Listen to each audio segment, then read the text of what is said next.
መጾም የማይቻልበት ቤት ማለት ማከለከለ። እንዴት ናችሁ? ደህና ናችሁ? ሰላም ናችሁ ጋይስ? እንግዲህ ዛሬ በጣም ከምታስቡት በላይ ማለት ነው ድብርት፣ ቀኑ ሙሉ ድብርት ተጫጭኖኝ ነው ያለው ጋይስ። እና ቤቱን ብታዩት እንደው ስለምን አላሳያችሁም ጋይስ? ልጆቹ ቤቱ ምን እንደመሰለ እኔም እንደዚህ እንደምታዩ ነኝ። በጣም ደብሮኛል። ግን ደግሞ ባሌ ሲመጣ እንደዚህ ልጠብቀው አልፈለኩም። ፋፋ አድርጌ ልጠብቀው ነው ያሰብኩት። ግን መጀመሪያ ምን እንደመሰለ ቤቱ ላሳያችሁ።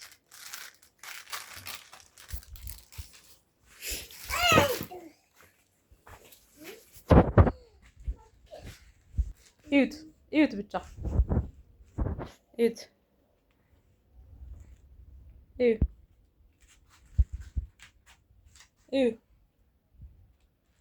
ልጆቹን እዩዋቸው።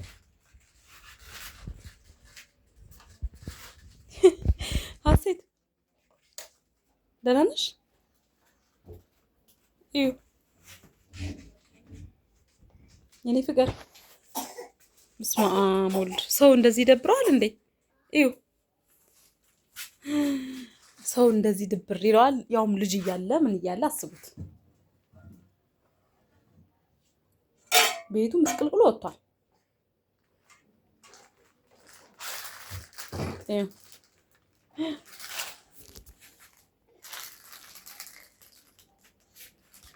በስመ አብ ወልድ።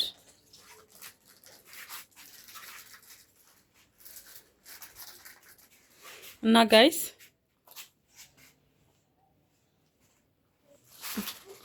አንዳንዴ ማለት ነው ሶሻል ሚዲያ ላይ ይውላችሁ የምናሳያችሁ ቆንጆ ቆንጆዋን ብቻ ነው። እናንተ የምታምኑት የምታዩት እሷን ብቻ ነው። ግን አንዳንዴ ሪል እንደዚህም ማሳየት ጥሩ ነው። እዩ ልጄ ሪንግ ላይቱን ለመጣል እንዴት ባይዘዌ አፎሚ አሁን 8 ወር ሆኗታል እና ለመቆም እየተንጠራራች ነው። እና እናንተም ሰብስክራይብ ሼር እያደረጋችሁ እስኪ ያሳድጓቸው ጋይስ። አያችሁት አይደለ? እኔ በስመ አብ ወልድ። በቃ ሪል አንዳንዴ ሪል የሆነ ነገር ማሳየት ጥሩ ነው። ሁሌ ቆንጆ የሆነችውን ምናምን የተኳኳለችውን ቤት እኔ ምናምን ማሳየት አንዳንዴ ምንም እንትን የለውም። አንዳንዴ እንደዚህ ማሳየትም ጥሩ ነው። ሶ ጋይስ አሁን ፀጉሬን ታጠባለሁ ማለት ፀጉሬን አበጥራለሁ፣ ቅባት እቀባለሁ፣ ልጆቼን ፏፏ አደርጋለሁ፣ እኔም ገላይን ታጠባለሁ፣ ቤቴንም ጽድት ታረጋለሁ። ከዛ ባሌን አብረን እንጠብቀዋለን ማለት ነው ጋይስ፣ ከስራ ሲመጣ ማለት ነው። ወደ ቪዲዮ ወደ ፀጉር ማበጠር ነው። እሺ ጋይስ ፀጉሬን እንደዚህ ቆንጆ አድርጌዋለሁ። አምሪ ፀጉሯ ወርዶ ወርዶ ፀጉሯ ወርዶ ወርዶ ይጠቀለላል እንደ ሰርዶ። እና አሁን ወደ ሻወር ልገባ ነው። ከዛ ስወጣ ፒጃማ ለብሼ ቤቴን ጽድት ታረጋለሁ፣ ልጆችን ፋረጋለሁ። ከዛ ደግሞ እኔ ደግሞ ልብሴን ለብሳለሁ ማለት ነው ጋይስ። የትም እንዳትሄዱ አብራችሁን ቆዩ። ወይኔ መጥበሻዬ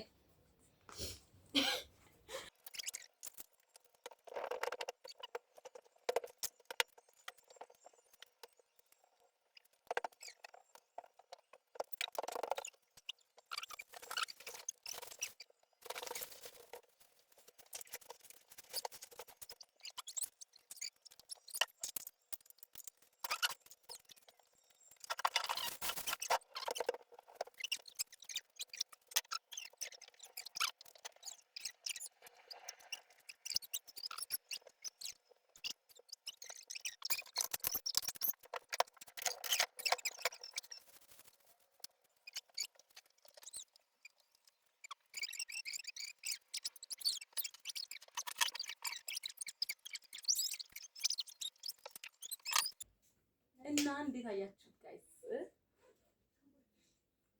እኛም ፏ ብለናል፣ ቤታችንን ፏ ብሏል፣ ጽድት ብለናል። አሁን ባልየውን እንጠብቀዋለን።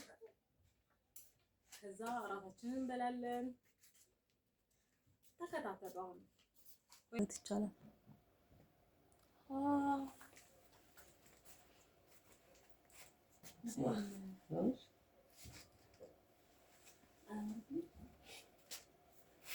ወይ እንደዚህ ነው።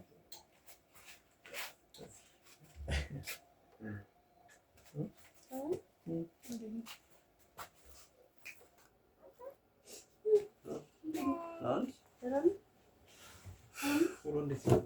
አላህ ይመስገን። ምንድን ነው እንደዚህ ዛሬ ቤት አይደል ያልሽው? ነው ቤት ውስጥ ታዲያ ዝም ብዬ ፋብዬ ልጠብቅ ብዬ ነው። አረቢ መጾም የማይቻልበት ቤት ማለት ማከለከለ መጾም እንደዚህ ምንድን ነው ማሳሳት ሰው ኧረ እንዳታሳስችኝ አንዴት እንደው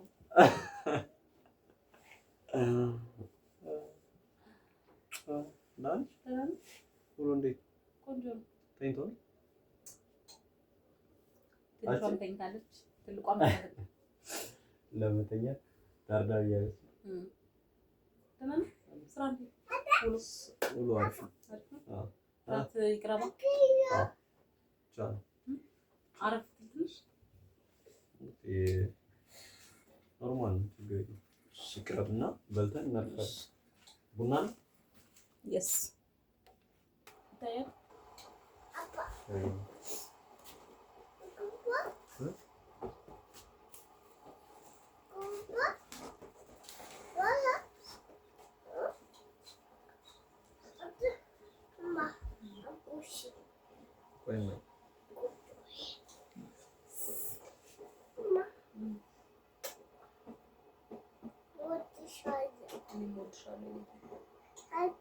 እንብላ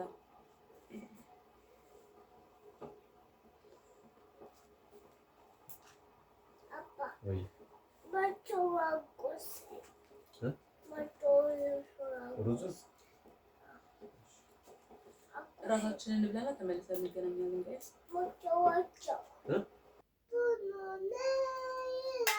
እስኪ ይሄን ነገር ከፍ አድርጊው ሰው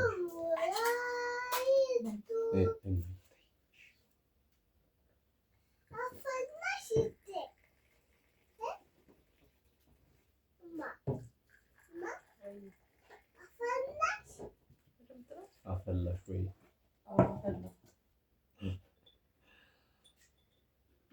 አመሰግናለሁ። ለአባትሽ ብዬ ነው የማፈላው።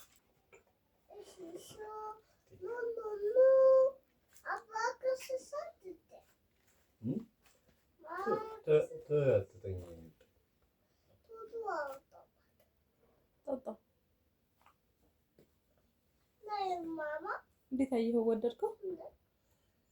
እንደኛ ነው።